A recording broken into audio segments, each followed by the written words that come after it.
Hi दोस्तों, I am Monis Misra. Today we are discuss about an important chapter of biology, human physiology का important chapter दोस्तों आज हम discuss करेंगे। Chapter का नाम है बॉडी फ्लूइड एंड सर्कुलेशन। बच्चों आपको पता है बॉडी फ्लूइड एंड सर्कुलेशन में मैंने अपने प्रीवियस लेक्चर में आपको बताया था कि इस चैप्टर में हमें क्या क्या करना है। मैंने बताया था कि इस चैप्टर में हमें दो पार्ट स्पेशली पढ़ने हैं, जैसे कि पहला फ्लूइड और दूसरा पार्ट मैंने बताया था सर्कुलेशन। बच्चों मैंने बताया था कि फ्लूइड में स्पेशली हमको इस चैप्टर में बॉडी के फ्लूइड ब्लड को पढ़ना है, और सर्कुलेशन वाली बात में मैंने आपको बताया था सर्कुलेशन के लिए जो भी कंपोनेंट रिस्पॉन्सिबल हैं, बॉडी जो भी बॉडी के पार्ट्स रिस्पॉन्सिबल हैं उनको पढ़ना है। जैसे कि मैंने बताया था पंपिंग डिवाइस हार्ट को पढ़ना पड़ेगा। फिर मैंने इसमें आपको बताया था कि इसी में आपको हार्ट से होकर के कैसे आर्टरीज ब्लड को ले जाती हैं, कैपिलरीज को देती हैं, फिर कैपिलरीज वेन्यूल से ब्लड को कैसे वेन्स को देती हैं, पूरी प्रोसेस को हम इसमें सीखेंगे, पूरी प्रोसेस को सीखेंगे। बच्चों मैं एक टॉपिक ले चुका हूं, इसका बड़ा टॉपिक आपको मैंने बता दिया है ब्लड और उसके कंपोनेंट के बारे में। मैंने बताया है कि ब्लड की स्टडी को क्या कहते हैं, ओरिजिन को क्या कहते हैं। मैंने प्रीवियस लेक्चर में सब रिवाइज किया था कि उसकी ओरिजिन को क्या कहते हैं, कहाँ से ओरिजिन हुई ब्लड की। मैंने वॉल्यूम ऑफ ब्लड की बात की, मैंने वॉल्यूम के साथ साथ पीएच ऑफ ब्लड की बात की। मैंने पीएच में आपको बताया कि आर्टरीज में पीएच क्या होता है और क्यों होता है, ज़्यादा या कम। मैंने बताया कि वेन्स में पीएच क्या होता है ब्लड का। बहुत सारी बातें हम लोगों ने कल की थी। इसके बाद मैंने ब्लड कंपोनेंट पर भी डिस्कस किया था, कंपोनेंट ऑफ ब्लड की भी बात बताई थी। याद करें आप, मैंने बताया था कि ब्लड के दो कंपोनेंट स्पेशली मेन कंपोनेंट्स हैं, जैसे कि प्लाज्मा और दूसरा फॉर्म्ड एलिमेंट्स। फॉर्म्ड एलिमेंट्स में तीन पार्ट्स, स्पेशल टाइप की कार्पोसेल्स जैसे कि आरबीसी, डब्ल्यूबीसी और थ्रोम्बोसाइट्स जिसे हम प्लेटलेट्स कहते हैं, मैंने उस पर भी बात किया था, जिन्हें इरिथ्रोसाइट्स, ल्यूकोसाइट्स और थ्रोम्बोसाइट्स के नाम से जानते हैं। मैंने बताया था कि इरिथ्रोसाइट्स का नंबर कितना होता है, ल्यूकोसाइट्स का नंबर कितना होता है। ल्यूकोसाइट्स का नंबर अपनी बॉडी में अगर बढ़ जाता है तो कुछ इन्फेक्शंस होते हैं, जैसे कि कुछ बीमारी, मैंने ल्यूकीमिया, ब्लड कैंसर की बात आपको बताई। मैंने उसी में diapedesis, movement of leukocytes as amoeboid, amoeba के जैसे मूवमेंट करते हैं, एमीबॉइड मूवमेंट होता है तो उसे हम डाई एपेंडिसिस कहते हैं। मैंने उसी में आपको बताया था ल्यूकोसाइटोसिस। मैंने बेटा इरिथ्रोसाइट्स मतलब के फॉर्मेशन की प्रोसेस और उनके नंबर की बात आपको बताई। उनके लाइफ स्पैन की बात की, लगभग कोई भी इरिथ्रोसाइट आरबीसी लगभग कितने दिन तक जीवित रह सकता है, 120 डेज उनका जीवन काल मैंने बताया आपको। मैंने बताया उसके बाद वो स्प्लीन में मार दिए जाते हैं, किल कर दिए जाते हैं, तो उनका ग्रेवयार्ड ऑफ आरबीसी स्प्लीन कहा जाता है, स्प्लीन को कहा जाता है। मैंने उस पर भी बात की थी। ढेर सारी बातें हमने की। प्लेटलेट्स के नंबर की बात की कि कितना प्लेटलेट्स का नंबर पाया जाता है ह्यूमन बीइंग में, कितना लगभग प्लेटलेट्स का नंबर है, ये कैसे बनते हैं, मेगा कैरियोसाइट्स के ब्रेकडाउन से बनते हैं, जिन्हें फ्रेगमेंटेशन ऑफ मेगा कैरियोसाइट्स कहते हैं।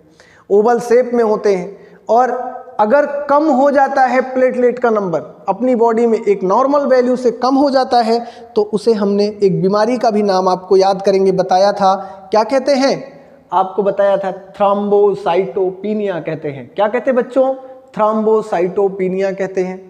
ये सब बातें भी किया था। मैंने प्लाज्मा को लेकर के आपको कुछ बात बताई थी कि प्लाज्मा जो है ये लगभग ब्लड में कितना पाया जाता है, 55% प्लाज्मा पाया जाता है। मैंने बताया था कि 55% प्लाज्मा में 55% प्लाज्मा मैं रिकॉल कर रहा हूँ, पूरे कॉन्सेप्ट को रिकॉल कर रहा हूँ जो मैंने कल पढ़ाया था। बस सारे क्वेश्चन के फॉर्म में जो पूछे जा सकते हैं, मैं to the NCERT, to the point बच्चों उसको रिकॉल कर रहा हूँ। आप समझिएगा, सारे क्वेश्चंस मैं बोलते जा रहा हूँ। सारे क्वेश्चंस जो मैं कल मैंने 1.5 घंटे की क्लास ली है, उसमें जितने भी क्वेश्चंस की प्रोबेबिलिटी है आपके एग्जाम में आने की, सारे क्वेश्चन को मैं क्वेश्चन के फॉर्म में बोल रहा हूँ। सुन लीजिए, 5 मिनट में रिकॉल हो जाएगा, फिर हम नए टॉपिक को लेंगे।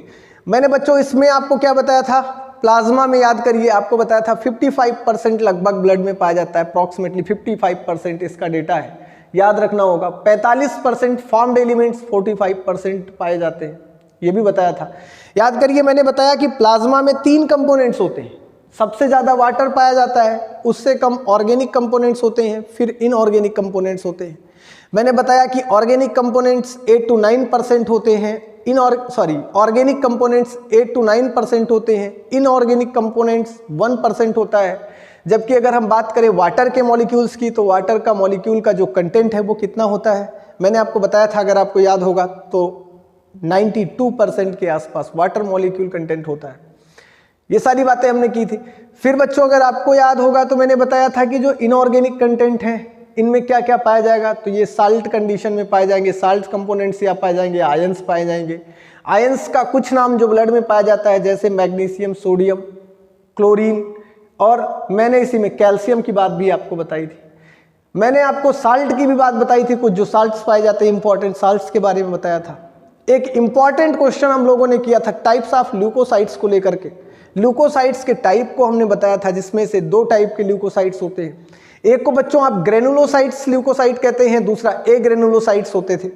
ए ग्रेनुलोसाइट्स जिनमें साइटोप्लाज्म में ग्रेन्यूल्स नहीं पाए जाते उन्हें आप ए ग्रेनुलोसाइट्स आप ल्यूकोसाइट्स कहते थे। और जबकि दूसरे टाइप के ल्यूकोसाइट्स जो थे वो ग्रेनुलोसाइट्स थे, मतलब they have contain granules in their cytoplasm called granulocytes. अगर हम टाइप की बात करें तो मैंने आपको बताया था कि जो ए ग्रेनुलोसाइट्स हैं वो 2 टाइप के थे। मैंने बताया था आपको किस किस टाइप के थे। एक को आप मोनोसाइट्स कहते थे, दूसरे को लिम्फोसाइट्स कहते थे। लिम्फोसाइट्स बहुत ही इंपॉर्टेंट ल्यूकोसाइट है। मैंने बताया था लिम्फोसाइट्स का काम क्या होता है, मोनोसाइट्स का काम क्या होता है। इसके बाद बच्चों मैंने याद करो आपको बताया था कि जो ग्रेनुलोसाइट्स है वो 3 टाइप के हैं, इओसिनोफिल्स, बेसोफिल्स और न्यूट्रोफिल्स होते हैं। न्यूट्रोफिल्स और जो आपका न्यूट्रोफिल्स है ये फैगोसाइटिक नेचर का होता है, बताया था मैंने ना, ये मोर फैगोसाइटिक नेचर का होता है। जबकि लिम्फोसाइट्स प्रोटेक्शन में हेल्प करता है। मोनोसाइट्स जो है बेटा वो भी फैगोसाइटिक नेचर का होता है। इनके फंक्शन की बात मैंने याद करो बताया था। मैंने बताया था कि जो आपका न्यूट्रोफिल्स और मोनोसाइट्स हैं ये दोनों फैगोसाइटिक नेचर के होते हैं। फैगोसाइटोसिस मतलब होता है किल करना, खा लेना, भक्षण सेल्स जिन्हें खाने वाली कोशिकाएं, इस टाइप का फैगोसाइटिक नेचर के होते हैं। लिम्फोसाइट्स 2 टाइप के, मैंने एक बताया था आपको कौन सा लिम्फोसाइट, टी लिम्फोसाइट्स और बी लिम्फोसाइट्स। बी लिम्फोसाइट्स को मैंने एक्टिव प्लाज्मा सेल बताया था बच्चों, ये एक्टिव प्लाज्मा सेल्स हैं, ऐसी सेल्स जो एक्टिव होकर के प्लाज्मा सेल जैसा बिहेव करती हैं, ये बी लिम्फोसाइट्स को एक्टिव प्लाज्मा सेल कहते हैं। एक टाइप है एक्टिव प्लाज्मा सेल्स, जो एक्टिव फॉर्म में बी लिम्फोसाइट्स हैं उन्हें ही हम प्लाज्मा सेल कहते हैं। जो इनएक्टिव फॉर्म में है उनको हम क्या नाम देते हैं, मेमोरी सेल कहते हैं। मैंने आपको बताया था टी लिम्फोसाइट्स 4 टाइप के, जिन्हें T4 लिम्फोसाइट्स भी कहा जाता है। TH lymphocytes, TK lymphocyte, TS lymphocyte, TM lymphocytes. याद करिए मैंने बताया था TH लिम्फोसाइट्स उन्हें क्या कहा जाता है, उनको हम कहते हैं TH लिम्फोसाइट्स मतलब T helper lymphocytes, TK lymphocytes मतलब T किलर लिम्फोसाइट्स, और उसके बाद TM lymphocyte, T memory lymphocytes. फिर क्या बताया था, T मेमोरी के बाद मैंने इसमें आपको बताया था T सप्रेसर लिम्फोसाइट्स। सभी के फंक्शन मैंने बताए थे, हेल्पर हेल्पिंग में मदद करता है, बाइंडिंग ट्रांसपोर्टेशन में। किलर जो है वो किसी भी एंटीजन को जो अपनी बॉडी में एंट्री करता है उसके लिए एंटीबॉडी बना करके उसे मारने में मदद करता है। मैंने सप्रेशर को बताया था, जब किलर सेल्स ज़्यादा अट्रैक्टिव डोमिनेंट हो जाती हैं, ज़्यादा डोमिनेंट हो जाती हैं, नॉट अट्रैक्टिव डोमिनेंट हो जाती हैं, तो उसे क्या करता है, तो उसे सप्रेशन से सप्रेस करने में हेल्प करता है। मैंने आपको बताया था फिर मेमोरी सेल्स किसी भी एंटीजन के लिए एंटीबॉडी के फॉर्म में मेमोरी को बना के रखती हैं, दोबारा वो एंटीजन जब एंट्री करता है तो उसे किल करने में हेल्प करती हैं। आपको याद होगा मैंने बी लिम्फोसाइट्स को भी डिटेलिंग किया था जितने भी। फिर मैंने ब्लड प्रोटीन्स की बात की थी एक बात इसमें, और मैंने बताया था कि ब्लड प्रोटीन को मैंने 3 टाइप का, एल्ब्यूमिन, प्रोथ्रोम्बिन, फाइब्रिनोजेन या ग्लोब्यूलिन, ये मैंने 3 टाइप की, ग्लोब्यूलिन में अल्फा, बीटा और गामा ग्लोब्यूलिन प्रोटीन्स की बात की थी। बच्चों मैंने आपको बताया था, याद होगा अगर आपको, मैंने बताया था एल्ब्यूमिन का प्रोडक्शन जो है वो कहाँ होता है, लीवर में होता है। मैंने बताया था एल्ब्यूमिन को स्मॉलेस्ट प्रोटीन कहा जाता है। एल्ब्यूमिन का काम ऑस्मो रेगुलेशन के लिए होता है। मैंने आपको बताया था प्रोथ्रोम्बिन, फाइब्रिनोजेन, ये जो प्रोथ्रोम्बिन और फाइब्रिनोजेन है, याद होगा आपको, तो आपको याद होना चाहिए ये सारी बातें, सारे क्वेश्चंस के फॉर्म में है। Fibrinogen, prothrombin help in clotting, it also produce in liver. ये भी लीवर में प्रोड्यूस होते हैं। कहाँ पर? लीवर में बेटा। कहाँ पर प्रोड्यूस होते हैं? लीवर में प्रोड्यूस होते हैं। और बच्चों अगर बात करें हम ग्लोब्यूलिन का, तो ग्लोब्यूलिन प्रोटीन जो होते हैं वो क्या करते हैं? अच्छा, आपको एक बात और बता दें, फाइब्रिनोजन और प्रोथ्रोम्बिन का फंक्शन बच्चों ये क्या करते हैं? क्लॉटिंग, कोगुलेशन में हेल्प करते हैं, ब्लड क्लॉटिंग में, कोगुलेशन में हेल्प करते हैं।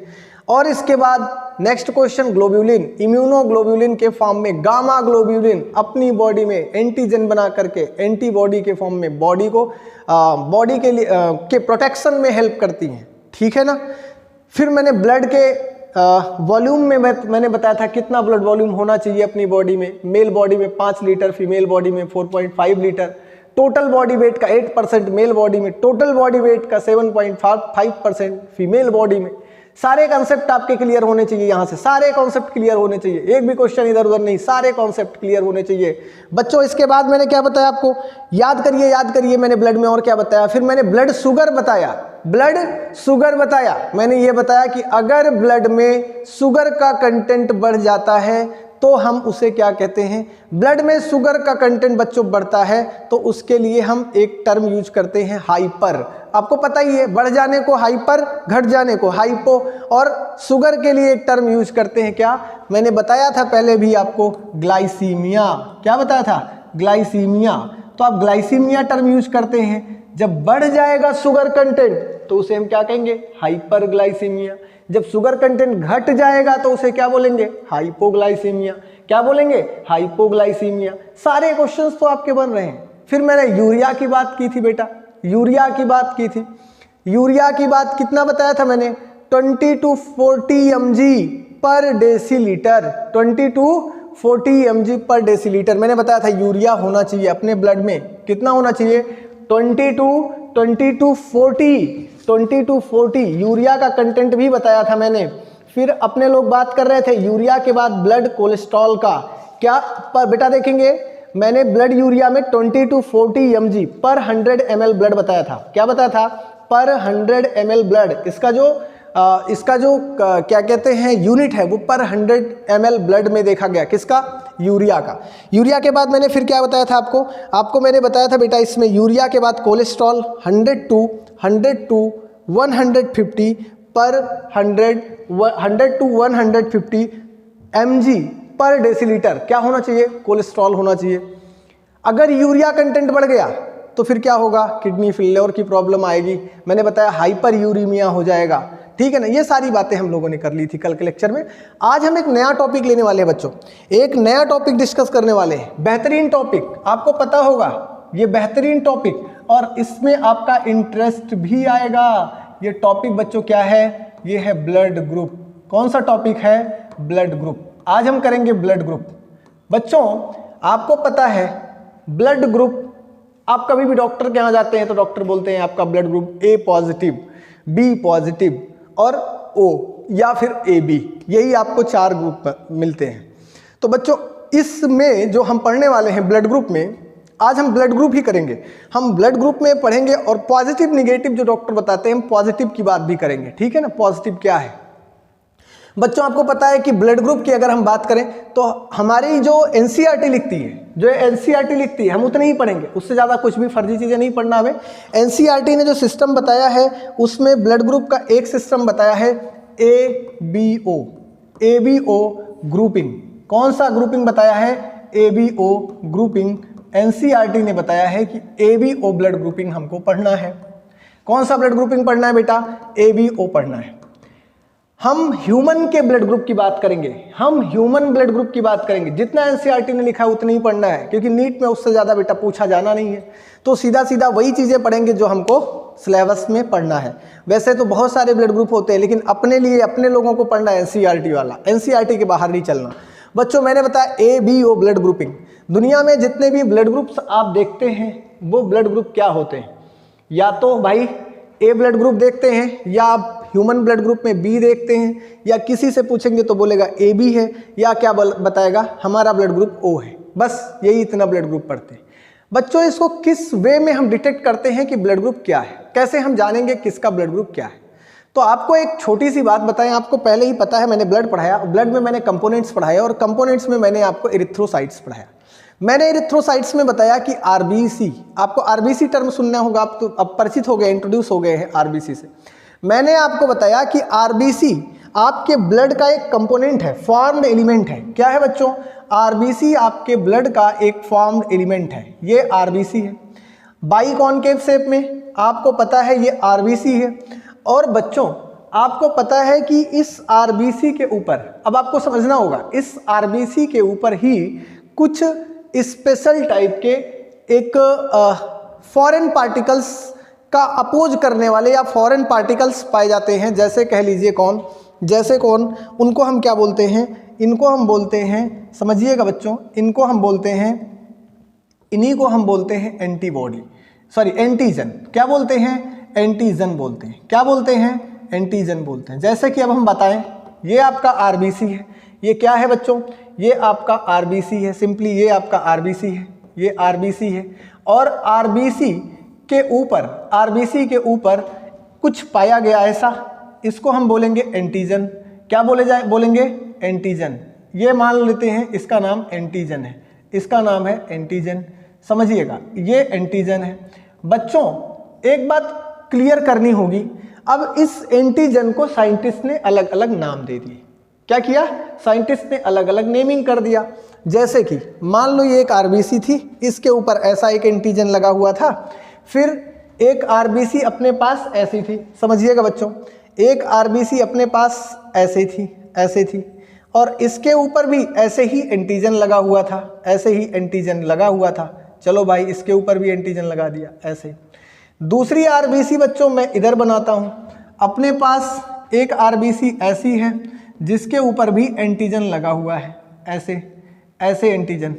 एक मिनट, कलर चेंज करते हैं। इसके ऊपर भी ऐसे एंटीजन लगा हुआ है, इस तरह से, सॉरी यार,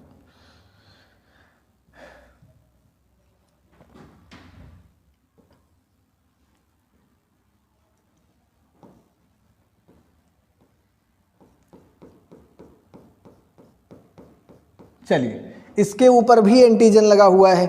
और बच्चों हम देखिए यहाँ पे भी एक ऐसे आरबीसी बनाते हैं और इसके ऊपर कोई भी एंटीजन नहीं है, ठीक है ना। एक ऐसा है जिसके ऊपर कोई भी एंटीजन नहीं है।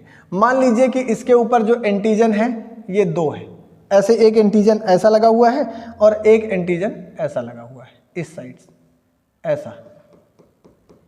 चलो ये दो एंटीजन लगे, मैंने बताया इसको बोलेंगे एंटीजन। इसको भी भाई उसको एंटीजन बोल रहे तो इसको भी एंटीजन बोलेंगे। यहाँ भी लिख देता हूँ, ये भी आपका एंटीजन है। और बच्चों ये एंटीजन हो गया तो ये भी आपका एंटीजन है, ये एंटीजन है, आप समझिएगा, इसको भी एंटीजन कहेंगे। यहाँ पर अगर आप देखेंगे तो ये भी एंटीजन ही है, ये भी एंटीजन है, एंटीजन। और बच्चों इसमें देख रहे हैं तो कुछ भी एंटीजन नहीं है, तो यहाँ पर क्रॉस लगा दिया मैंने, क्रॉस, यहाँ पर क्रॉस लगा दिया, मतलब एंटीजन नील है। अब मैं आपसे कहूँगा, अपने पास जो ब्लड थे, साइंटिस्ट ने उसकी जब स्टडी की तो साइंटिस्ट ने देखा कि ब्लड जो है वो चार अलग अलग तरह से दिखाई दे रहे हैं। एक ब्लड ऐसा है जिसके ऊपर देख रहा है तो ऐसा एंटीजन दिख रहा है, एक ब्लड ऐसा है जिसके ऊपर इस तरह का एंटीजन दिख रहा है, ऐसा एंटीजन दिख रहा है, ऐसा इस तरह का। और एक ब्लड ऐसा है, मान लीजिए इसको मैं ऐसा बनाया हूँ तो इसको भी मैं एलोइस कर देता हूँ, ऐसे ऐसे एलोइस स्ट्रक्चर में बना देता हूँ। तो ये मान लीजिए अपने पास एक तरह का ऐसा एंटीजन दिख रहा है, दूसरा जिसपे ऐसा एंटीजन है और इस तरह का भी, और एक टाइप का ऐसा ब्लड ग्रुप दिखा जिसमें कोई भी नहीं था एंटीजन। तो बच्चों पहली बात तो हम बात करेंगे कि एंटीजन क्या है। बाहर से आने वाले फॉरेन पार्टिकल से ये अपनी मैचिंग करने के लिए होते हैं, ब्लड में पाए जाते हैं। बाहर से आने वाले दूसरे फॉरेन पार्टिकल्स के लिए ये मैचिंग करते हैं। अगर इनसे मैचिंग ठीक है तो कोई बात नहीं है, तब तो ठीक है, नहीं तो फिर क्या होता है, प्रॉब्लम आती है। कॉम्पैटिबिलिटी जिन्हें बोलते हैं, कॉम्पैटिबिलिटी भी बात करेंगे हम क्या है। बच्चों इधर देखो, मैं कह रहा हूं कि यहां पर आप क्या देख रहे हैं, यहां पे देख रहे हैं, पहले साइंटिस्ट ने स्टडी किया, ये ब्लड था, ब्लड में आरबीसी था, आरबीसी के ऊपर एंटीजन देखा, एंटीजन देखा, एंटीजन देखा और एंटीजन देखा। साइंटिस्ट ने ये देखा कि चार तरह के ब्लड में चार तरह के एंटीजन दिख रहे थे। इस वाले एंटीजन को साइंटिस्ट ने नाम दिया, क्या नाम दिया बेटा, इस वाले को साइंटिस्ट ने एंटीजन ए नाम दिया, समझिएगा। इस वाले को साइंटिस्ट ने कहा एंटीजन ए। इस वाले को साइंटिस्ट ने कहा एंटीजन बी। क्या कहा? Antigen B. और इस वाले को क्या कहा? भाई देखो, जैसे ये दिखता था वैसे ये व्हाइट कलर में बना है ना, तो इसको भी साइंटिस्ट ने कहा एंटीजन ए। और इस वाले में येलो यहाँ पे दिख रहा है, यहाँ भी येलो दिख रहा था, साइंटिस्ट ने कहा कि भाई वही वाला एंटीजन है जो उसमें दिख रहा था, एंटीजन बी कहा। और बच्चों जो ये इसके ऊपर कुछ नहीं दिख रहा था, कुछ भी नहीं दिख रहा था, तो यहाँ पर लिखा कि एंटीजन नील। क्या लिखा? एंटीजन नील। यहाँ पर एंटीजन पाया ही नहीं गया। आप समझिएगा बच्चों, मैंने कहा ब्लड ग्रुप में साइंटिस्ट ने जब ब्लड की स्टडी की तो साइंटिस्ट को दिखाई दिया कि ब्लड के आरबीसी की सरफेस पर 4 अलग अलग तरह के कंपोनेंट ऐड हैं, चिपके हुए हैं। उनको देखा उसने तो उसे वेरिएशन दिखाई दिया। साइंटिस्ट ने देखा तो इस वाले को स्पेशल नाम दिया ए, इस वाले को एक स्पेशल नाम दिया बी, फिर ए बी जैसा ही था वैसे ही एक दूसरी आरबीसी पर ये दोनों कंपोनेंट पाए गए, तो इसको साइंटिस्ट ने कहा ए बी, दोनों पाए गए। और एक पर कुछ नहीं पाया गया तो साइंटिस्ट ने इसे कहा कि एंटीजन नील है। क्या कहा साइंटिस्ट ने? एंटीजन नील है।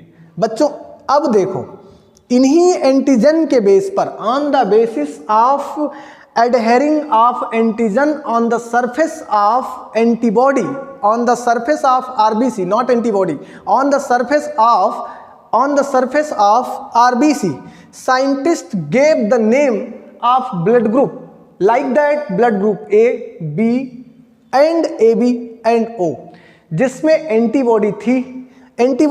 एंटीजन ए वाले ब्लड ग्रुप को, सॉरी बेटा एंटीबॉडी मैंने बोला, एंटीबॉडी नहीं, एंटीजन ए वाले ग्रुप वाले ब्लड ग्रुप वाले आरबीसी वाले ब्लड ग्रुप वाले को ब्लड ग्रुप नाम दिया गया ए, जबकि जो एंटीजन बी रखता था उसको क्या नाम दिया गया? Blood group B.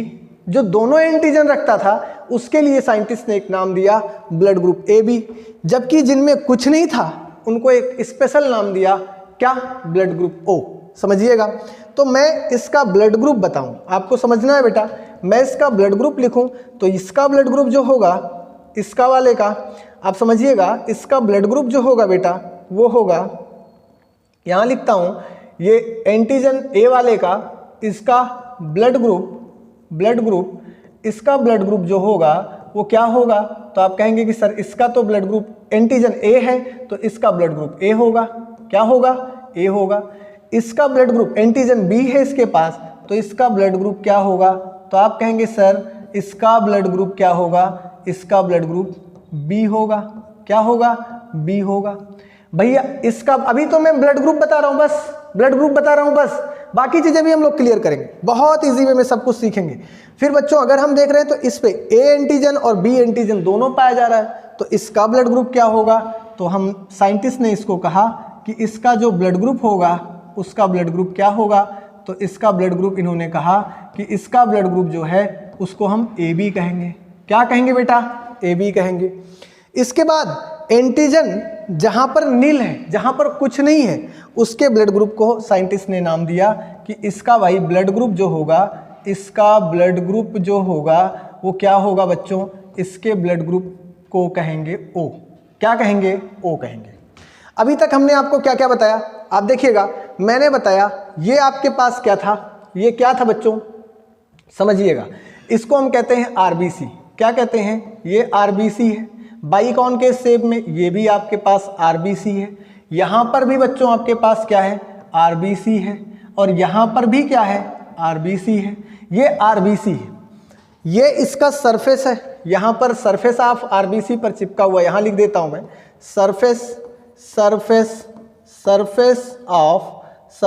Of RBC के सरफेस पर चिपका हुआ आपको क्या दिखाई दे रहा है? सरफेस पर चिपका हुआ दिखाई दे रहा है क्या?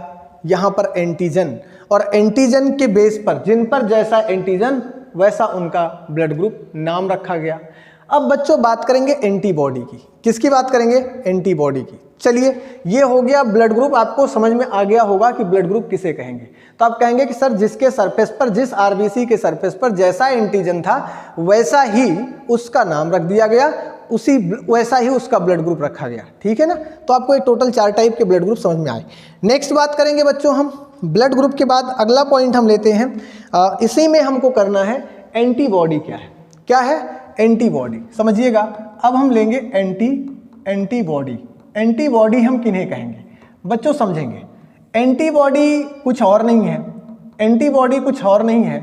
एंटीबॉडी हम कहते हैं ऐसा स्ट्रक्चर, समझेंगे, ऐसा स्ट्रक्चर जैसा भी एंटीजन होगा उसका अपोज एंटीबॉडी होगा। जैसा भी एंटीजन होगा उसके अपोज में उसके पास एंटीबॉडी होगा। ठीक है ना? उसके अपोज में एंटीबॉडी होगा। जैसे कि मैं बताऊं, और तभी ब्लड मान लीजिए ए एंटीजन वाले को ए एंटीबॉडी का ब्लड दिया जाएगा तो पेशेंट सरवाइव नहीं कर पाएगा। क्यों? क्योंकि क्लम्पिंग हो जाएगी भैया, क्लम्पिंग हो जाएगी। मतलब समझ रहे हैं ना, ए एंटीजन वाले को ए एंटीजन का ब्लड तो चलेगा, लेकिन ए एंटीबॉडी नहीं, एंटीबॉडी जस्ट अपोजिट होनी चाहिए। नहीं तो क्या होगा, ब्लड क्लम्पिंग हो जाएगी, और ब्लड क्लम्पिंग होगी तो पेशेंट की डेथ हो जाएगी। तो आपको मैं बताऊं, एनसीईआरटी का एक टेबल है, वो टेबल मैं आपके सामने अभी ड्रा भी कर दूंगा। अभी आप क्या समझेंगे? अभी आप समझेंगे एंटीबॉडी क्या है और क्यों है, मतलब अपोज क्या है। तो बच्चों, जितना भी एंटीजन होगा उसका अपोज एंटीबॉडी होगा, तो ही पेशेंट सरवाइव कर पाएगा। आपको समझना है, बस याद कर लेना है। सिंपल एक ट्रिक है कि जैसे एंटीजन ए है तो उसको एंटीबॉडी बी, मतलब जो एंटीजन ए है, एंटीजन ए का ब्लड उसे डोनेट किया जाएगा, लेकिन एंटीबॉडी बी होनी चाहिए। एंटीबॉडी क्या होनी चाहिए? बी होनी चाहिए। चलो ठीक है, हम लेते हैं यहाँ पर हम लेते हैं क्या, हम एक पॉइंट लेते हैं। अब हम लेते हैं एंटीबॉडी। तो मैंने अगर आपको यहाँ पर मैं यहाँ पे लिखूँ एंटीजन या ब्लड ग्रुप, यहाँ पर लिखते हैं हम लोग ब्लड ग्रुप, ये अपना ब्लड ग्रुप है। ब्लड ग्रुप, एक कॉलम ब्लड ग्रुप बनाया। दूसरे कॉलम में बच्चों हम लोग यहाँ पर कर सकते हैं एंटीजन। क्या करेंगे? एंटीजन। दूसरे कॉलम में हम लोग एंटीजन लिखेंगे, और तीसरे कॉलम में हम क्या लिखेंगे? एंटीजन, ब्लड ग्रुप, और तीसरे कॉलम में हम यहाँ कर ले रहे हैं एंटीबॉडी। क्या करेंगे? एंटीबॉडी। समझिएगा, यहाँ पर हम एंटीबॉडी करेंगे, और फिर क्या लिखेंगे? एंटीजन, एंटीबॉडी, और नेक्स्ट कॉलम में हम लिखेंगे एक नई बात जिसे हम लिखते हैं डोनर। मतलब कौन किसको दे सकता है ब्लड, कौन किसका ब्लड ले सकता है। हम डोनर की बात करेंगे। किसकी बात करेंगे? ब्लड डोनर की बात करेंगे, डोनर्स ग्रुप। किसकी बात करेंगे? यहाँ पर हम लिख सकते हैं डोनर्स ग्रुप। यहाँ लिखेंगे donors apostrophe S, sorry, donors group. यहाँ पर लिखेंगे हम डोनर्स ग्रुप, डोनर्स ग्रुप।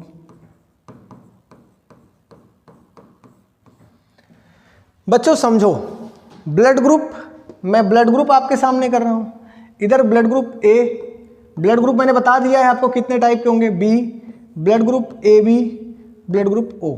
ये आपके पास कितने टाइप के ब्लड ग्रुप हैं? तो आप कहेंगे कि सर ये ब्लड ग्रुप अपने पास कितने टाइप के हैं? ये ब्लड ग्रुप टोटल अपने पास कितने टाइप के हैं? ब्लड ग्रुप टोटल अपने पास बच्चों 4 टाइप के हैं। अब मैं बात कर रहा था आपको कि ब्लड ग्रुप ए में कैसा एंटीजन पाया जाएगा, अभी तक मैंने समझाया था आपको। बच्चों आप समझेंगे ब्लड ग्रुप ए मतलब किसको कहेंगे? तो आरबीसी के सरफेस पर अगर ए एंटीजन होगा तो ब्लड ग्रुप ए कहेंगे। सिंपल हम कहेंगे कि इसको हम क्या बोलेंगे, यहाँ पर हम लिखेंगे कि ब्लड ग्रुप अगर ए है तो इसमें एंटीजन क्या होगा? ए होगा। अगर ब्लड ग्रुप बी है तो एंटीजन क्या होगा? बी होगा। एनसीईआरटी का टेबल है ये, एनसीईआरटी में बना हुआ है। ए बी की बात करें अगर हम, तो ब्लड ग्रुप क्या होगा? दोनों होगा, मतलब एंटीजन क्या होगा? बोथ टाइप का एंटीजन पाया जाएगा। अगर हम ओ की बात करें तो बेटा यहाँ पर कोई भी एंटीजन नहीं होगा, कोई भी एंटीजन नहीं पाया गया। मैंने आपको दिखाया था आरबीसी के सरफेस पर कोई एंटीजन नहीं पाया गया। बच्चों अगर हम बात करें कि यहाँ पर अगर हम बात करें एंटीबॉडी की, तो एंटीबॉडी मैंने बताया ना, अगर ब्लड डोनेट करने वाली बात है तो जस्ट इसका अपोज, तो ए का एंटीबॉडी यहाँ पर अगर हम लिखें तो क्या होगा? यहाँ पर बी, और बी का एंटीबॉडी क्या होगा? ए, और ए बी का कोई एंटीबॉडी नहीं है, क्योंकि ए बी का कोई एंटीबॉडी यहाँ पर नहीं है। समझिएगा, ए बी का एंटीबॉडी नहीं है तो हम यहाँ लिख सकते हैं कि एंटीबॉडी नील, क्या है, नील। और ओ ब्लड ग्रुप ओ का जो एंटीबॉडी है वो क्या है, ब्लड ग्रुप ओ का एंटीबॉडी ए भी है और बी भी है। कौन बनाएगा, ब्लड ग्रुप का एंटीबॉडी ए भी बनाएगा और बी भी बनाएगा। समझिएगा, ये भी बना रहा है और ये भी बना रहा है। तो आपको क्या समझ में आया, आपको समझ में ही आया कि ब्लड ग्रुप ए का एंटीजन ए है, एंटीबॉडी बी है। ब्लड ग्रुप बी का एंटीजन बी है, एंटीबॉडी ए है। ब्लड ग्रुप ए बी का एंटीजन ए बी दोनों है लेकिन एंटीबॉडी कोई भी नहीं है। अगर एंटीबॉडी दोनों रहेगी तो वो ए बी का ही ब्लड ले सकता है, मतलब ए बी कोई अलग से ग्रुप है नहीं, क्योंकि इस दोनों को कंबाइन करके ही तो ए बी बना है। तो भाई ये ए बी किसका ब्लड लेगा फिर, तो इसको रिसीविंग में प्रॉब्लम आ जाएगी। फिर इसके बात करें, अगर डोनर्स की ग्रुप की बात करें हम, तो डोनर्स की बात अगर करें तो कौन किसको ब्लड डोनेट कर सकता है, तो भाई आपको पता है ए जो है वो ब्लड ग्रुप किसको दे सकता है, मतलब अगर डोनेट करने की बात करें तो ए के पास आपको पता है एंटीजन ए है, सेम एंटीजन वाले को देगा लेकिन डिफरेंट एंटीबॉडी को देगा। सेम एंटीजन डिफरेंट एंटीबॉडी, तो आप समझ रहे हैं ए बी को दे नहीं सकता क्योंकि सेम एंटीजन तो ठीक है। ए समझिएगा इसके पास एंटीजन सेम है नहीं क्योंकि इसके पास बी एंटीजन है। इसको नहीं दे सकता है क्योंकि इसके पास कोई एंटीजन है ही नहीं, इसको दे सकता है क्योंकि इसके पास कोई एंटीजन नहीं है, कोई एंटीजन नहीं तो डोनेट कर सकता है। और यहाँ पर क्या है, यहाँ पर क्या है, ये तो सबको दे सकता है क्योंकि इसके पास कोई एंटीजन नहीं है अपोज करने के लिए, कोई एंटीजन अपोज करने के लिए नहीं है, तो इसलिए ये किसी को भी ब्लड डोनेट कर सकता है। इसीलिए यूनिवर्सल डोनर कहते हैं।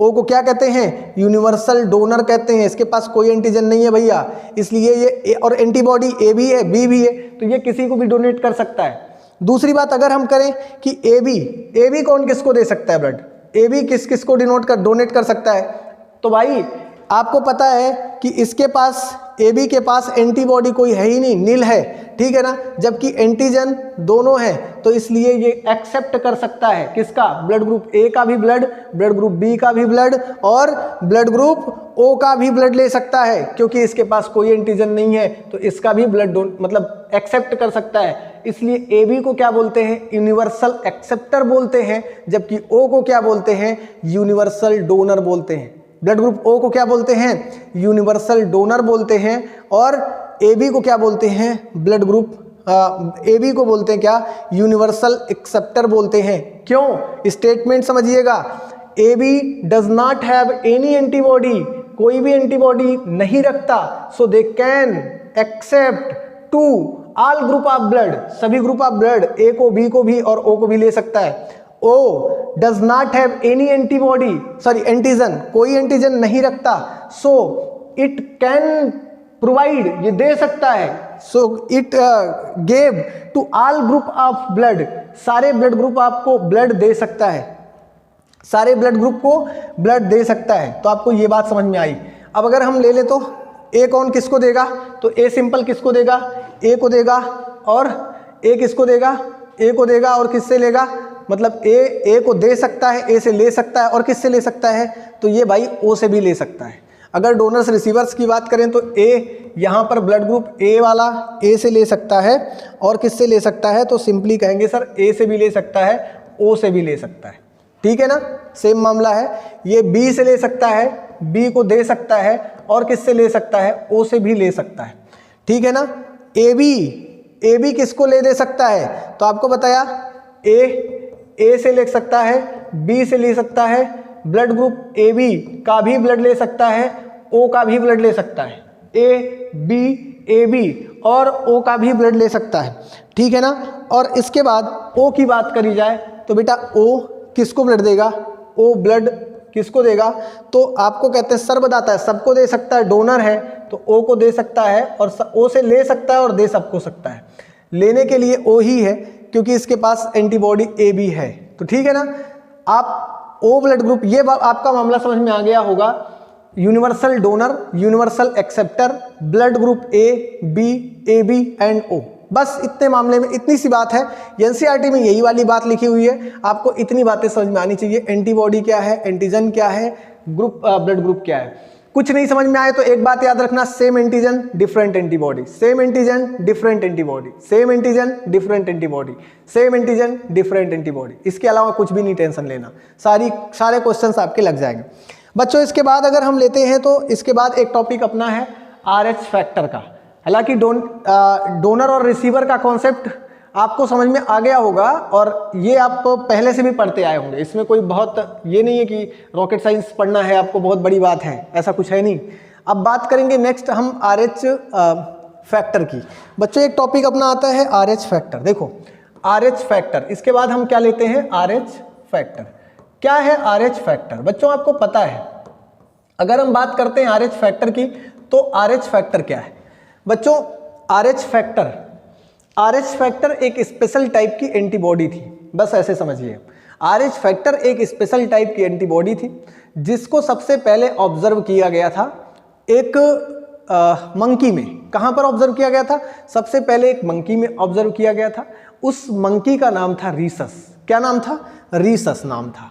बच्चों मैं बता रहा हूं RH फैक्टर क्या था, तो आप कहेंगे कि sir RH factor is an type of antibody. क्या है ये? Type of antibody. समझिएगा, RH factor is an type of antibody. Commonly इसको क्या कहते हैं? डी एंटीबॉडी भी कहते हैं। क्या कहते हैं? डी एंटीबॉडी कहते हैं। It is commonly called D antibody. RH factor is an type of antibody, it is commonly called D antibody. But इसको RH फैक्टर फिर क्यों कहा गया? RH फैक्टर क्यों कहा गया? मैंने बताया क्योंकि यह फैक्टर मतलब इसको खोजा गया एक मंकी में। कहां पर खोजा गया? It has been discovered by in monkey. एक मंकी में खोजा गया। कहां पर? एक मंकी में खोजा गया और मंकी का नाम था रीसस। क्या नाम था? मंकी का नाम था बच्चों रीसस। रीसस नाम के एक बंदर में इसको खोजा गया, इसलिए R फॉर रीसस और R for RH, so it is called RH factor. इसीलिए इसको क्या कहा गया? इसीलिए इसे RH फैक्टर नाम दे दिया गया, इसको RH फैक्टर कहा गया। आप समझ गए होंगे, RH फैक्टर की डिस्कवरी एक मंकी में हुई और फिर इसे एक नाम दिया गया RH फैक्टर। क्या नाम दिया गया? RH factor.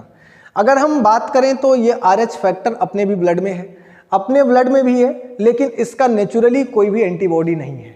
ठीक है ना? पहली बात यहां पर मैं नोट करता हूं, समझिएगा, ये पॉइंट भी नोटेबल है बेटा कि RH factor does not have any antibody. RH factor का कोई भी एंटीबॉडी नहीं है, बहुत इंपॉर्टेंट बात है।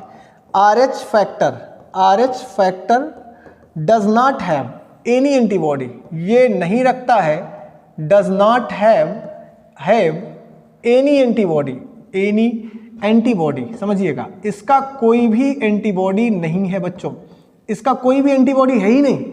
और इसलिए आप समझिएगा, does not have any antibody, इसका कोई एंटीबॉडी नहीं है। फिर क्या है? तो आपको बताएं बच्चों, जिनमें RH फैक्टर पाया जाता है उनको साइंटिस्ट ने RH पॉजिटिव रख दिया। ऐसा कोई मतलब नाम नहीं दिया कि ABC या आप ब्लड ग्रुप D बना दिया हो, ऐसा कुछ नहीं कहा। साइंटिस्ट ने कहा कि RH फैक्टर का कोई एंटीबॉडी नहीं है, इसलिए जहां पर RH एंटीजन पाया जा रहा है, एंटीजन D जहां पाया जा रहा है, उनको हम पॉजिटिव बोलेंगे और जहां पर नहीं पाया जाएगा हम उनको क्या बोलेंगे? निगेटिव बोलेंगे। तो ऐसे बना दिया कि भाई जहां पर RH प्रेजेंट होगा, जहां पर RH फैक्टर प्रेजेंट होगा, हम उन्हें क्या बोलेंगे? RH पॉजिटिव बोल देंगे। उनको हम लोग क्या बोलेंगे? RH पॉजिटिव बोल देंगे। जहां पर RH फैक्टर अब्सेंट होगा, समझिएगा, जहां पर RH फैक्टर अब्सेंट होगा, यहां पर जहां पर RH फैक्टर अब्सेंट होगा, यहां पर अब्सेंट होगा, तो उनको हम क्या बोलेंगे? साइंटिस्ट ने कहा कि भाई उनको फिर हम बोल देंगे क्या? RH negative. उनको क्या नाम दे दिया गया? RH निगेटिव नाम दिया गया। हाँ भाई, जहां पे RH फैक्टर मतलब ये आपका D एंटीजन जहां पर प्रेजेंट था जिसके ब्लड में, उसको RH पॉजिटिव नेम दिया गया, और जहां पर नहीं था उन्हें क्या कहा? RH negative. अगर बात करें टोटल ह्यूमन पॉपुलेशन की बच्चों, टोटल ह्यूमन पॉपुलेशन की बात करें तो लगभग 80%, कितना? लगभग अप्रॉक्सीमेटली 80% ह्यूमन पॉपुलेशन जो है वो पॉजिटिव ही है। कैसे है? पॉजिटिव है। अगर हम बात करें कि निगेटिव की, तो लगभग 20% जो पॉपुलेशन है, कितनी? 20% ये जो है वो निगेटिव है, ये RH निगेटिव है, इतना जो है वो RH निगेटिव। बच्चों RH फैक्टर के बारे में एक बेसिक जानकारी आपको समझ में आई होगी कि RH फैक्टर जो है वह रीसस नाम के एक मंकी में खोजा जाने वाला एक एंटीजन है। क्योंकि रीसस में खोजा गया तो इसलिए इसको RH फैक्टर नाम दिया गया। और यह जो है मैंने बताया कि ब्लड ग्रुप में पाया जाता है एंटीजन के फॉर्म में, या पूरे अगर पॉपुलेशन ह्यूमन पॉपुलेशन में 80% लोग ऐसे हैं जो RH पॉजिटिव है, 20% लोग ही ऐसे हैं जो RH निगेटिव है। क्या है? RH निगेटिव है। ब्लड चढ़ाते टाइम क्या ब्लड डोनेट करते समय क्या पॉजिटिव और निगेटिव भी देखा जाता है? तो हाँ, क्यों नहीं देखा जाएगा? क्योंकि बेटा यह भी एंटीजन है तो देखना तो जरूरी है। अगर किसी निगेटिव को RH पॉजिटिव का ब्लड डोनेट कर दिया जाएगा तो फिर क्या होगा? फिर क्या होगा? कुछ नहीं होगा। जो निगेटिव है उसका ब्लड जो पॉजिटिव है उसका ब्लड जब एंट्री करेगा निगेटिव की बॉडी में तो फिर क्या होगा? तो भाई इनकम्पैटिबिलिटी हो जाएगी, RH फैक्टर की मिसमैचिंग हो जाएगी, और मिसमैचिंग होने के कारण फिर उसको मिसमैचिंग होगी तो आपको पता है कि जो भी इसके पॉजिटिव वाले के फैक्टर्स हैं ब्लड में जैसे ही एंट्री करेंगे, निगेटिव वाले में बी लिम्फोसाइट्स वो सीधे एक्टिव होगा और एंटीजन से मुलाकात करके क्या करेगा? तेजी से अपनी एक्टिव सेल प्लाज्मा सेल से बनाता है क्या? ढेर सारी एंटीबॉडी का फॉर्मेशन करेगा, IgM एंटीबॉडी का। और वो IgM एंटीबॉडी क्या करेंगे? वो IgM एंटीबॉडी जो पेशेंट है, मतलब जिसमें ब्लड जा रहा है पॉजिटिविटी वाले को, मतलब जिसमें पॉजिटिव है तो निगेटिव है तो उसी को हार्म करेगा। पॉजिटिव को क्या हार्म करेगा? फिर उसको क्या करेगा? उसके ब्लड के जो भी सेल्स हैं, RBC सेल्स हैं, उनको मारना स्टार्ट करेगा। उसे जॉइंडिस और एनीमिया जैसी प्रॉब्लम होगी और उसकी डेथ भी हो सकती है ऐसी कंडीशन में। हालांकि वो सब बातें अलग की हैं। हम लोग अभी हम लोग टू द पॉइंट बात करने वाले हैं कि RH फैक्टर के बारे में। तो RH फैक्टर से जितने भी क्वेश्चन बन सकते हैं।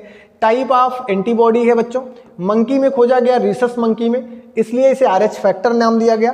RH factor does not have any antibody, इसका कोई एंटीबॉडी नहीं है, कोई एंटीबॉडी नेचुरली नहीं है। एंटीबॉडी नेचुरली, यहाँ पर मैं लिख दूँ नेचुरली, कोई भी नेचुरली इसका एंटीबॉडी नहीं है। और यही बात नहीं खत्म होती, फिर मैंने बताया कि लगभग 80% लोगों में RH फैक्टर पॉजिटिव होता है और 20% में निगेटिव है।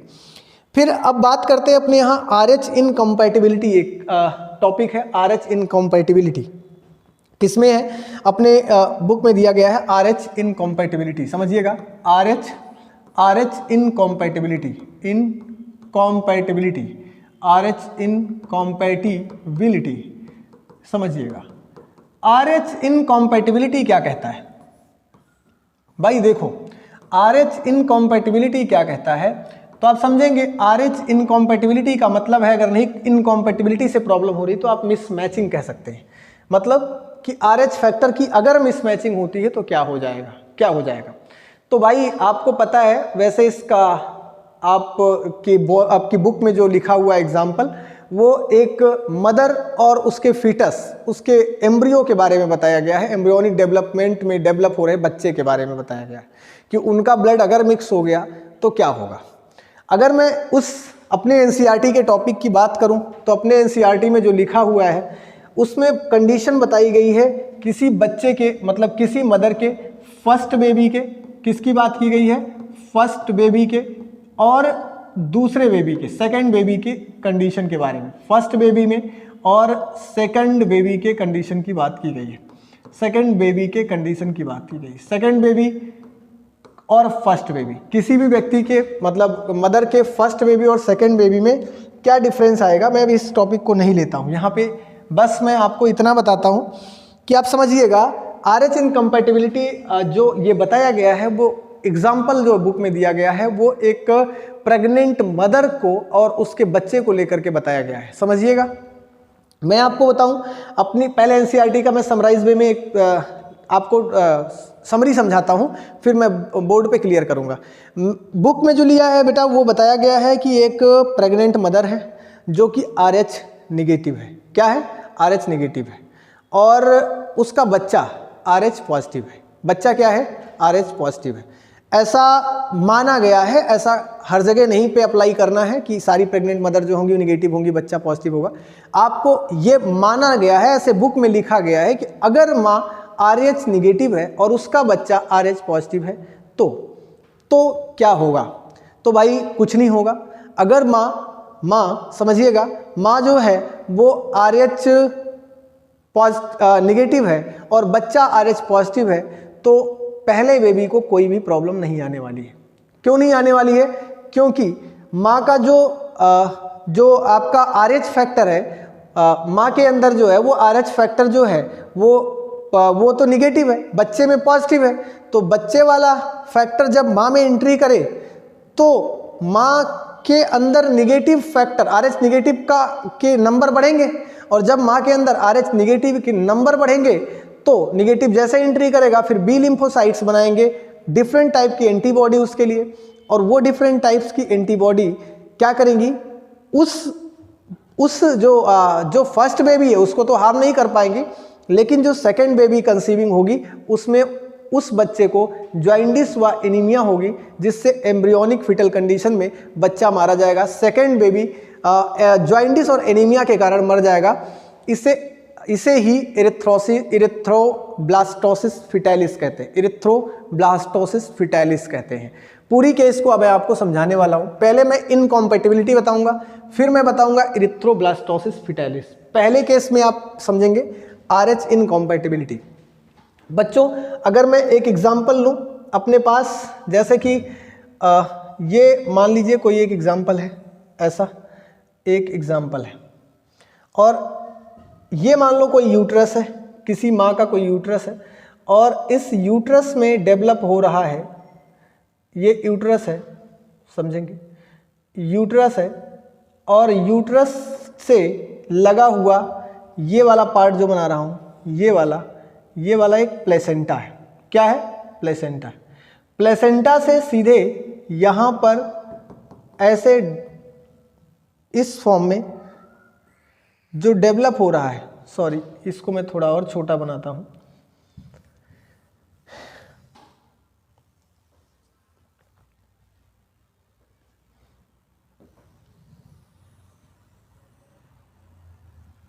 ये मान लीजिए ये क्या है बेटा, माना कि ऐसे मानते हैं, ये पार्ट जो है, इस पार्ट को हम बोलेंगे, ये वाला पार्ट, ये है प्लेसेंटा।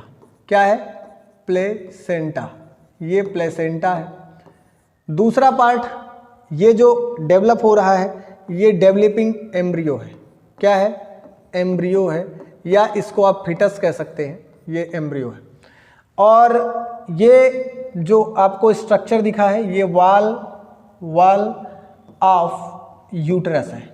ये क्या है? वॉल ऑफ यूटरस है, समझिएगा, ये वॉल ऑफ यूटरस है। और वॉल ऑफ यूटरस, अब मैं दो बातें बता रहा हूँ, समझना। Wall of uterus of mother लिख देता हूँ, ये wall of uterus of mother. बच्चों समझो, यहाँ पर एम्ब्रियो है, ये प्लेसेंटा है, और बच्चा जो है मैं लिखता हूँ इसके अंदर जो RBC है, इस तरह से ये RBC है। RBC पर जो फैक्टर पाया गया ये RH पॉजिटिव है। कैसा है? बच्चा RH पॉजिटिव है, डेवलप हो रहा है। इसकी RBC में मैंने लिख दिया कि बच्चा RH पॉजिटिव है। माँ जो है, इसकी बॉडी में मैं इसकी RBC के ऊपर लिख दे रहा हूँ, माँ जो है ये RH निगेटिव है। माँ कैसी है? RH निगेटिव है बच्चों। माँ RH निगेटिव है, बच्चा RH पॉजिटिव है। ये प्लेसेंटा है। आपको पता है कि जब डेवलपमेंट का टाइम पूरा होगा तो ये प्लेसेंटा टूटेगा। प्लेसेंटा टूटेगा मतलब डॉक्टर इसे कट करेगा, और डॉक्टर जब इसे कट करेगा तो जब कट करेगा तो माँ का ब्लड बच्चे के ब्लड से मिल जाएगा, मिक्स हो जाएगा। सिंपल। उसके पहले तो भाई जो बच्चा डेवलप हो रहा है इसमें पॉजिटिव है, माँ में निगेटिव है। प्रॉब्लम माँ को तभी होगी या माँ के अंदर तभी ये पॉजिटिविटी RH फैक्टर की आएगी। अभी तक बच्चे को कोई प्रॉब्लम नहीं, क्योंकि माँ निगेटिव है, बच्चा पॉजिटिव है, बीच में प्लेसेंटा की वाल है। प्लेसेंटा की वाल टूटे, अगर प्लेसेंटा की वाल ब्रेक हुई तो फिर क्या होगा? माँ के अंदर ब्लड आएगा, और माँ के अंदर जब ब्लड आएगा तो माँ के ब्लड में मिक्स होने के लिए जैसे ही RH पॉजिटिव एंट्री करेगा, कब? मैंने बताया at the time of birth. Birth के टाइम पर प्लेसेंटा को ब्रेक किया जाएगा। जब प्लेसेंटा को ब्रेक किया जाएगा तो ये जो फीटल RH पॉजिटिव है, इसकी RBC मिक्स हो जाएगी माँ की RBC से। और फिर जैसे ही ये मान लीजिए फीटल RBC, मैं इधर लिखता हूँ, ये फीटल RBC है, ये लिखते हैं फीटल RBC। फीटल मतलब फीटस का, फीटस मतलब एम्ब्रियो का। फीटल RBC क्या करेगी, अब ये मिक्स हो जाएगी। फीटल RBC मिक्स्ड विथ, किसके साथ मिक्स्ड हो जाएगी, तो आप यहाँ लिख सकते हैं mixed with blood of mother. किससे मिक्स हो जाएगी, तो यहाँ पर लिखेंगे ब्लड ऑफ मदर। मदर के ब्लड से फीटल RBC मिक्स हो जाएगी। और बच्चों जैसे मदर के ब्लड से फीटल RBC मिक्स होगी, फिर क्या होगा, फिर सीधी सी बात है भाई, निगेटिविटी पॉजिटिविटी की तरफ आ रही है। और जब पॉजिटिविटी की तरफ निगेटिविटी आएगी तो उसको बचाने के लिए, अपने आप को बचाने के लिए दौड़ करके कौन आता है, लिम्फोसाइट सेल्स। लिम्फोसाइट्स में कौन, बी लिम्फोसाइट्स, जिन्हें एक्टिव सेल्स कहते हैं, एक्टिव प्लाज्मा सेल कहते हैं।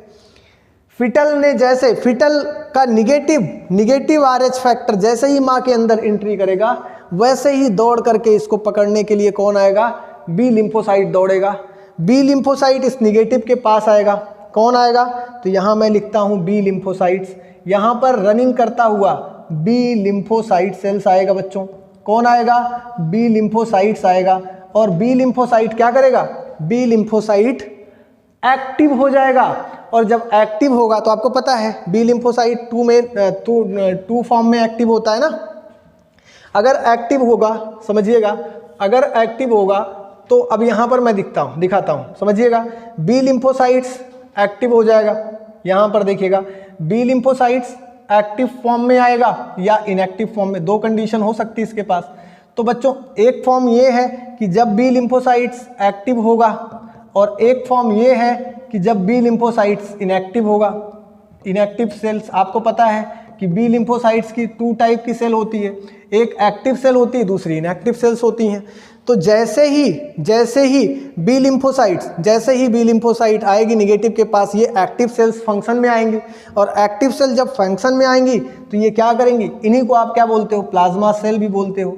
एक्टिव सेल को ही तो आप प्लाज्मा सेल कहते हो।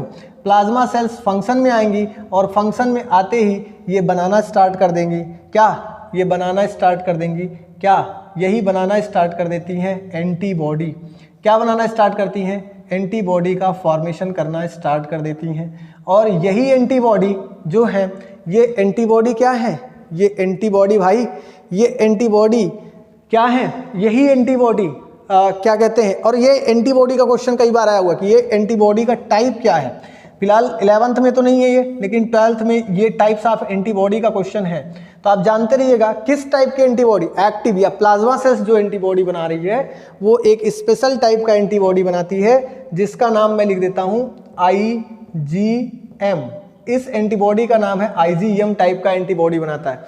जबकि जो इनएक्टिव सेल्स हैं, वो इनएक्टिव सेल्स क्या करेंगी, इनएक्टिव सेल्स एक स्पेशल टाइप की एंटीबॉडी बनाना स्टार्ट करती हैं ये। और इनएक्टिव को ही तो आप मेमोरी सेल कहते हो ना, तो यहाँ पर मैं लिख देता हूँ मेमोरी सेल्स। ये जो मेमोरी सेल्स हैं ये एक स्पेशल टाइप की एंटीबॉडी बनाती हैं, जिनको आप क्या बोलते हो, IgG। क्या बोलते हो, IgG, ये एंटीबॉडी है। बच्चों समझ में आया, आपको समझ में नहीं आया होगा तो मैं आपको बताता हूँ। अभी तक आपको जो भी पॉइंट्स हैं वो समझ में आने चाहिए। और ये सिंपल सी बात है, मैंने अभी तक कुछ अलग से नहीं बताया। मैं ये बताना चाहता हूँ इनकॉम्पैटिबिलिटी। इनकॉम्पैटिबिलिटी मतलब मिसमैचिंग। जब RH फैक्टर मिसमैच कर जाता है तो उस कंडीशन में क्या हो सकता है।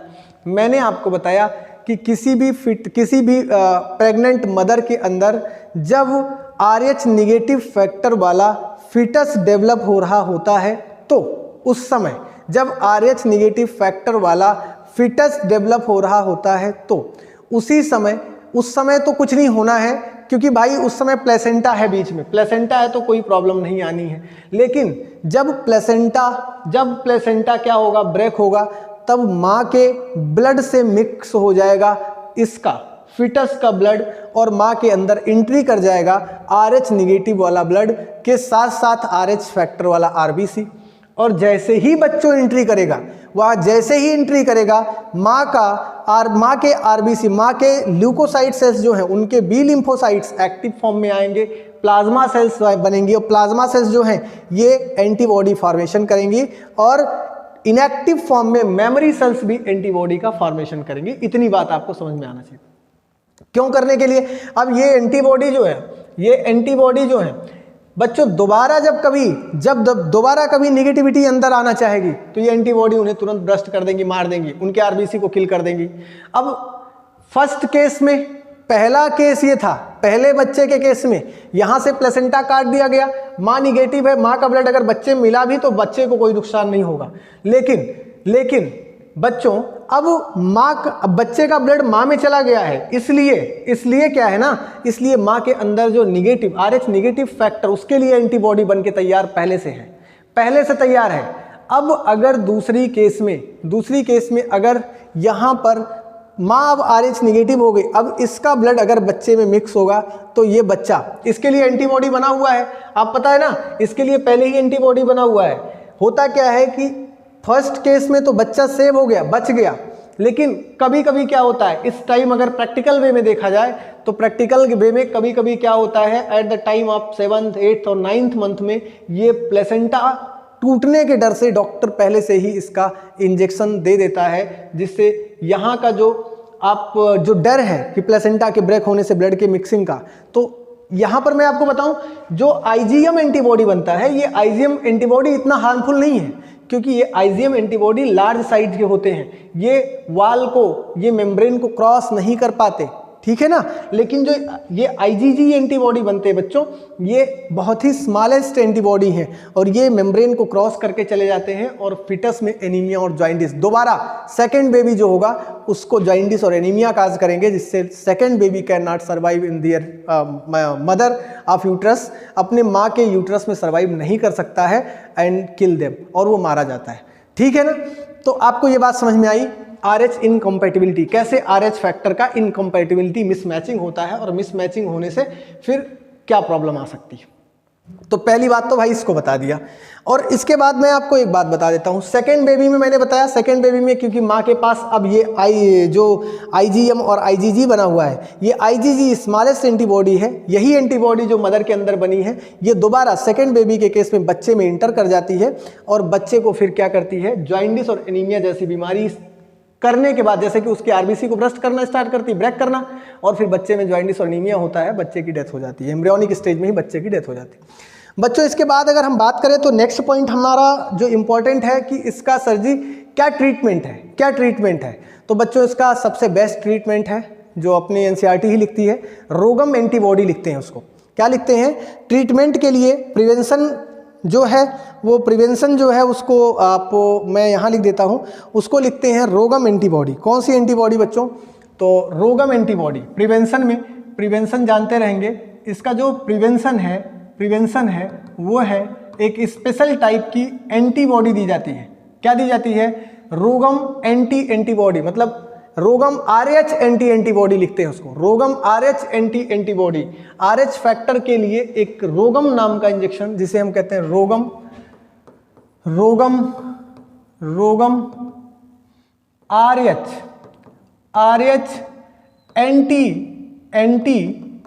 Antibody, रोगम RH antibody provide the in the case of erythroblastosis fetalis.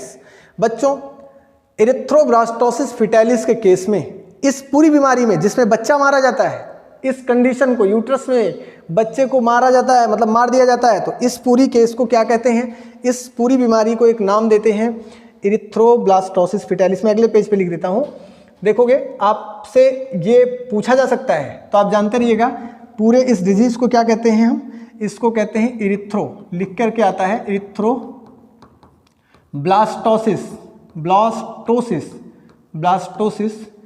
Fetalis, समझिएगा, इरिथ्रोब्लास्टोसिस फिटालिस।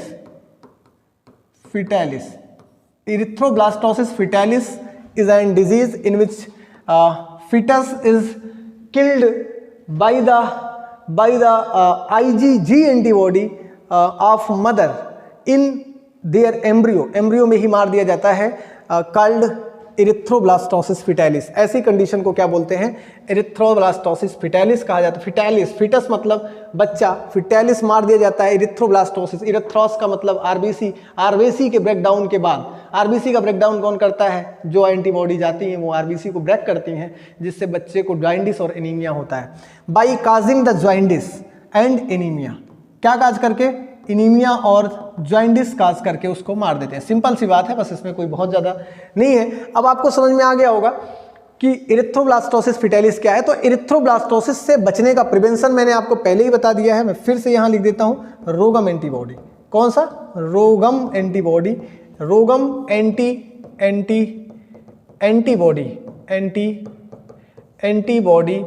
रोगम एंटीबॉडी प्रोवाइड किया जाता है। किससे बचने के लिए? किससे बचने के लिए? इरिथ्रोब्लास्टोसिस फिटैलिस से बचने के लिए। तो मैंने आज आपको RH फैक्टर कंप्लीट करा दिया, मैंने आपको ब्लड ग्रुप बता दिया, और RH ब्लड ग्रुप में कौन किसको ब्लड डोनर और कौन रेसिपिएंट हो सकता है इसकी बात भी मैंने बता दी। मैंने आपको बता दिया कि इरिथ्रोसिस ब्लास्टोसिस फिटैलिस क्या है, इसका क्योर क्या है, प्रिवेंशन क्या है, कैसे बच सकते हैं। इसके बाद फिर बच्चों एक टॉपिक आता है ब्लड कोगुलेशन। ब्लड कोगुलेशन के बाद हम पढ़ाएंगे ब्लड पाथवे, कहाँ से ब्लड होकर के हार्ट से कैसे आर्टरी में, फिर आर्टरी से आर्टेरियोल में, फिर आर्टेरियोल से फिर कैसे कैपिलरीज में, कैपिलरीज के बाद फिर कैसे वेन्स में आकर के फिर से हार्ट की तरफ आता है। मैं उस पूरी प्रोसेस को अगले स्टेप में लूँगा। आज के लिए इतना ही। आप लोग पढ़ते रहिए, ढेर सारी मेहनत करते रहिए। फिर से मिलते हैं। जय हिंद, जय बायोलॉजी, ऑल द बेस्ट।